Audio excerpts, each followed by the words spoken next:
اسلامي امارت د سوداګرۍ او ترانزیت د خوندیتوب او په دې برخه کې د اسانتیاو رامنځته کولو په موخه ترانسپورت سکتور ته لومړیتوب ورکړی دی. نن ورځ د بیلابیلو هیوادونو ترمنځ د اړیکو پراختیا ته په پاملرنې سره د هیوادونو ترمنځ د ترانزیتي توکو لیږد رالېږد د پراخېدو په حال کې دی او اړتیا ده چې دا برخه په سم ډول مدیریت شي. په همدې موخه د اقتصادي کمیسیون د 1401 کال د جوزا میاشتې په 22مه نیټه په جوړه شوې غونډه کې د ترانسپورتي ستونزو د حل او د معیاري ترانسپورتي سیستم د رامنځته کولو په موخه د ترانسپورتي چارو د تنظیم کمیسیون له لوري وړاندې شوې طرحه له بحث وروسته تایید او د منظورۍ لپاره کابینې ته وړاندې او د کابینې له لوري منظوره شوه. د دې طرحې له 10 مادو څخه یوه ماده په بار وړونکو موټرو د جی پی ایس سیستم نصبول دي. ورپسې د کابل ځمکني ترانسپورت تنظیم ریاست کې د جی پی ایس سنټر هم پرانیستل شو.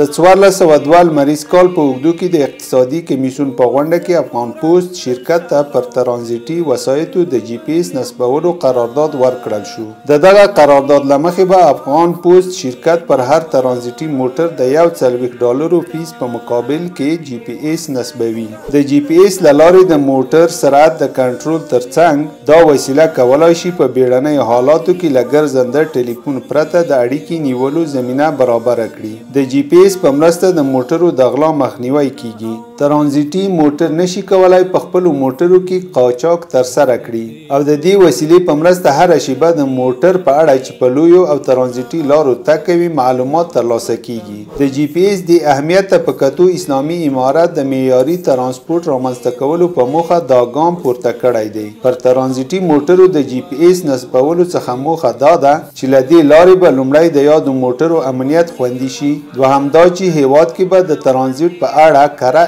احصایه ترلاسه شي او مهمه خبره دا ده چې پر ترانزیتي موټرو د جی پی ایس په نصبولو سره به د ترانزیت برخه غښتلې او له بهر څخه راغلي ترانزیتي موټر او شرکتونه به د امن احساس وکړي. له دې سره به د هیواد سوداګري هم پرمختګ وکړي.